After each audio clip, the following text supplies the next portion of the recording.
تو جو بیت رہی تھی بلال پر، ابو فقیہ پر، زنیرہ پر، جو ان پر بیت رہی تھی، جو خباب پر بیت رہی تھی، جس طرح ہلاک کیا گیا ہے حضرت سمیہ کو، حضرت یاسر کو، یہ ساری تکلیفیں انہیں بھی تھی، لیکن کیا اس کا یہ بالواسطہ ایذا محمد کے لیے نہیں تھا صلی اللہ علیہ وسلم، آپ کے ساتھی، آپ کے جانثار، لیکن آپ ان سے بھی کیا کہیں، فصبروا فصبروا فصبروا۔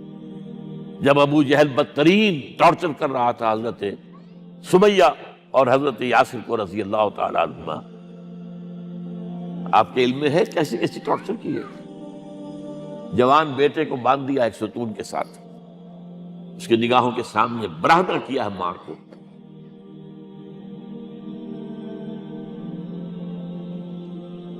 ہاتھ میں ایک مورتی ہے،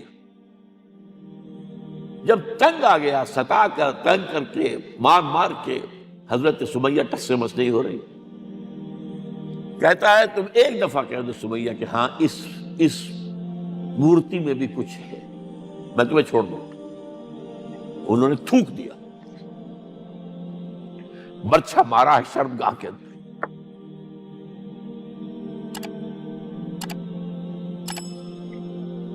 کتنی تکلیف پہنچی ہوگی ان کو،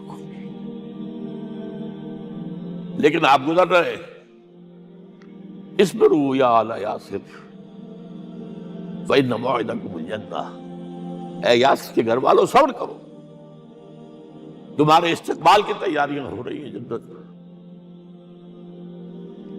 یہ سیرت کوئی بلاتا سناتا ہے،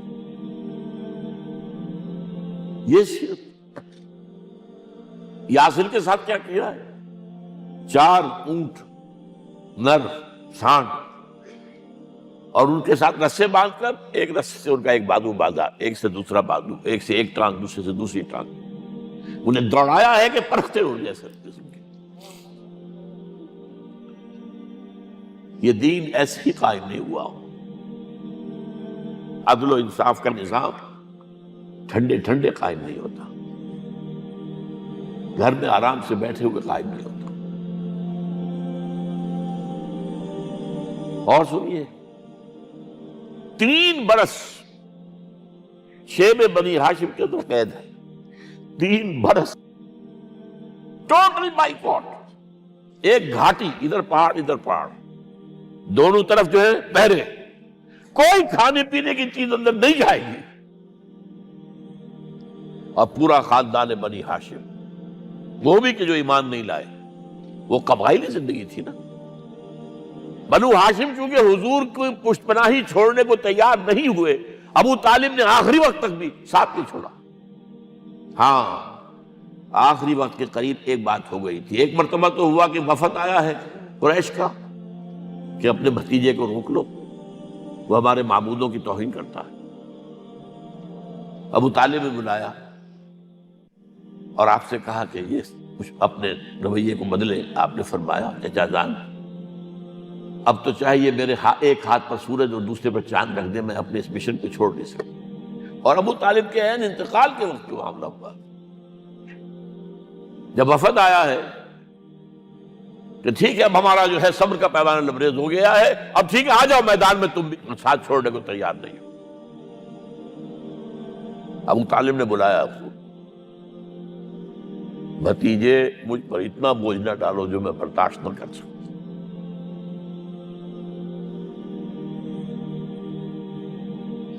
حضور کی آنکھوں میں آنسو آ گئے۔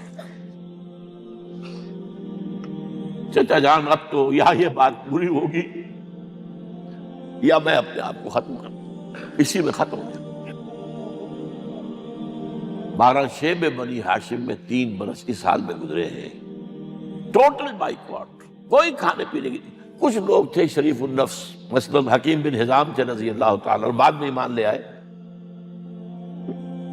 حضرت خدیجہ کے وہ رشتہ دار تھے، وہ پہاڑ پر چڑھ کر ایک طرف سے رات کی تاریکی میں، دونوں دروازے تو بند ہیں، پہاڑ پر چڑھ کر چوٹی سے نیچے اتر کر کوئی چیزیں کھانے پینے کی دے آئے بس صلی اللہ علیہ وسلم۔ کوئی اور ایک آدھ ہوگا ایسا۔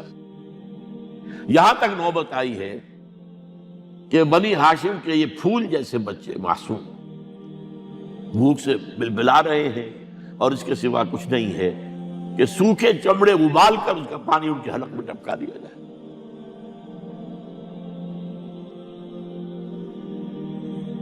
اور جو ہوا وادی طائف میں، جب مکے والوں نے فیصلہ کر لیا کہ آپ قتل کر دو، ابو طالب بھی فوت ہو چکے ہیں، اب کوئی اندیشہ نہیں، کوئی خانہ جنگی شروع نہیں ہوگی، کوئی انٹرا ٹرائبل وار نہیں ہوگی، تو آپ طائف گئے ہیں۔ شاید وہاں کے 3 سردار تھے بڑے، اور یہ طائف اصل میں قریشی کا سمجھیے کہ یہ ان کا گرمیوں کا یہ صحت افزا مقام تھا۔ یہ تمام جو سردار تھے مکے کے، ان کی جائیدادیں وہاں تھی، باغات تھے، اور وہاں کے بھی 3 سردار تھے، تو شاید ان میں سے کسی کو اللہ توفیق دے دے۔ وہاں گئے ہیں اور صرف ایک ساتھ ہیں، حضرت زید بن حارثہ، حضرت ابوبکر بھی ساتھ نہیں، سائے کی طرح ساتھ رہنے والا بھی ساتھ نہیں تھا۔ وہاں جا کر جو آپ نے تینوں سے بات کی ہے، تینوں نے وہ باتیں کہی ہیں جو کلیجے کو چیر جائے، اور اس میں کیا ہو رہا ہے؟ اسٹریٹ ارچنز جو کہلاتے ہیں ہمارے یہاں، ٹھوکرے گلیوں کے، انہیں اشارہ کر دیا ذرا ان کی خبر لو، اب وہ پتھراؤ کر رہے ہیں۔ جیسے ہمارے ہاں کوئی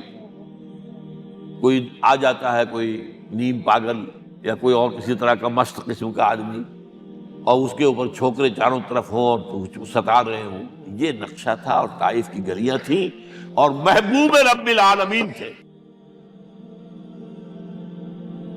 ادھر سے پتھر آ رہے ہیں تو زید بن حارثہ رکاوٹ بن گئے، لیکن پیچھے سے آ رہے ہیں، وہ کیسے روکیں گے؟ پیچھے جاتے ہیں تو ادھر سے آ رہے ہیں۔ جسم لہو لہان ہے، خون رس رس کر زخموں سے جوتیوں میں آ کے جم گیا ہے۔ پھر وہاں سے آپ نکل کر گئے ہیں، ایک باغ میں تھوڑی سی پناہ لی ہے تھوڑی دیر کے لیے، جوتے بڑی مشکل سے اترے ہیں، خون جمع ہوا، اور وہ جو پھر دعا نکلی ہے آپ کے، وہ کلیجے کو چیر جانے والی ہے۔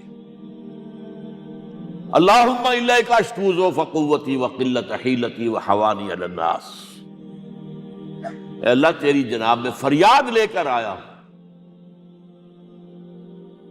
اپنی قوت کی کمی کا، اپنے وسائل کی کمی کا، اور لوگوں میں جو رسوائی ہو رہی ہے۔ الی من تکلنی الی بعید یتجہمنی او الی عدو ملکت امری، مجھے کس کے حوالہ کر دیا ہے؟ مجھے دشمن کے حوالے کر دیا، جو چاہے میرے ساتھ کر گزرے۔ لیکن پھر مقام عبدیت کا ظہور ہوتا ہے۔ ان لم یکن علی غضبک فلا ابالی، اے اللہ اگر تو ناراض نہیں ہے، مجھے اندیشہ یہ ہو گیا کہ کہیں تو ناراض تو نہیں ہو گیا ہے، کہیں تو نے میرا ساتھ تو نہیں چھوڑ دیا ہے۔ اگر تو ناراض نہیں ہے تو مجھے کوئی پرواہ نہیں، جو ہو سو سر تسلیم خواہ ہے جو مزاج یار میں آئے۔ واپس آئے ہیں تو مکے میں داخل نہیں ہو سکتے تھے، وہاں تو قتل کا فیصلہ ہو چکا تھا۔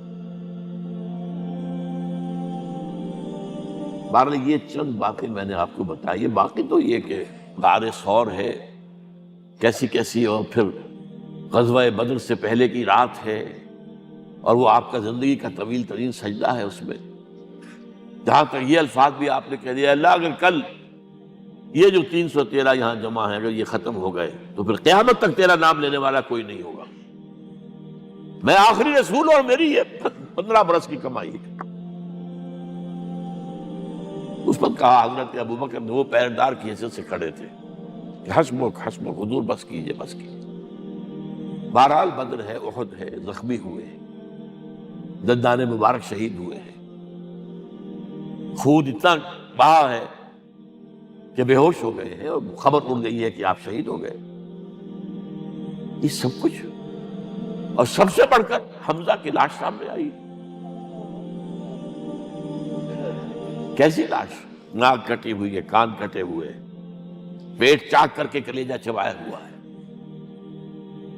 کس طرح برداشت کیا ہوگا آپ نے؟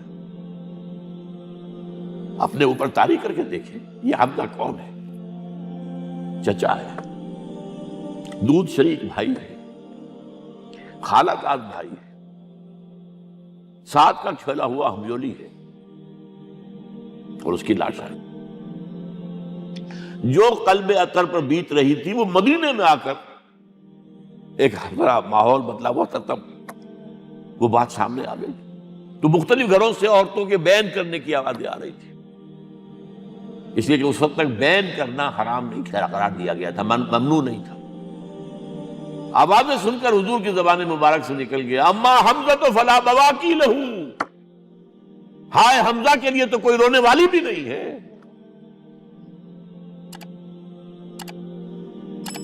اس پر پھر صحابہ نے، انصار نے اپنے ہاں کی خواتین کو حضرت صفیہ کے یہاں بھیجا، وہ سگی بہن تھی، وہاں انہوں نے جا کے بھی تعزیت کی بہن کی۔ غزوہ احزاب کا آپ نے سن لیا، اسوہ رسول پر نہ معلوم کیا کیا باتیں لوگوں میں مشہور ہو گئی۔ وہ اسوہ کیا تھا؟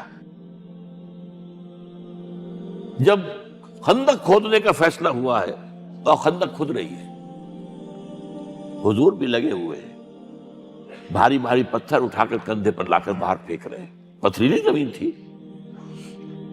ایک پتھر کسی سے ٹوٹا نہیں تھا، تو حضور نے جو ہے 3 دفعہ جو اس کے مطلب لگائی تب ٹوٹا ہے۔ لیکن یہ کہ کئی دن کے فاقے ہو چکے تھے، کھانے کو کچھ نہیں، پورا محاصرہ تھا، 12,000 کا لشکر گھیرے ہوئے، یہاں تک کہ آپ کو معلوم ہے کہ گھروں کے اندر بیت الخلا تو نہیں ہوتے، باہر جاتے تھے قضاء، اس کا کوئی امکان نہیں۔ شدید ترین آزمائش جو ہوئی ہے اس کا نتیجہ ایک طرف یہ نکلا کہ منافقین کا نفاق ان کی زبانوں پر آ گیا۔ قرآن مجید میں ہے یہ انہی آیات میں، ما وعدنا اللہ ورسولہ الا غرورا، ہمیں تو اللہ اور اس کے رسول نے دھوکہ دے کے مروا دیا۔ ہم سے کہا تھا کہ قیصر و کسریٰ کے خزانے تمہارے قدموں میں آئیں گے، اور حال یہ ہے کہ اب رفع حاجت کے لیے باہر نہیں جا سکتے، کھانے کو کچھ نہیں۔ اس وقت کچھ صحابہ آئے ہیں حضور صلی اللہ علیہ وسلم سے، دیکھیے فاقے سے کمر دوہری ہوئی جا رہی ہے، ہم نے اپنے پیٹوں پر پتھر باندھے ہوئے، چادروں کے ساتھ پتھروں کسا ہوا تاکہ کمر سیدھی رہے۔ حضور نے اپنا کرتا مبارک اٹھا کر دکھایا، 2 پتھر بنے۔ یہ ہے اسوہ، یہ ہے آپ کی سنت، آپ کا اسوہ حسنہ۔ لیکن اس اسوہ حسنہ سے فائدہ کون اٹھا سکتا ہے؟ لقد کان لکم فی رسول اللہ اسوۃ حسنۃ لمن کان یرجو اللہ والیوم الآخر وذکر اللہ کثیرا۔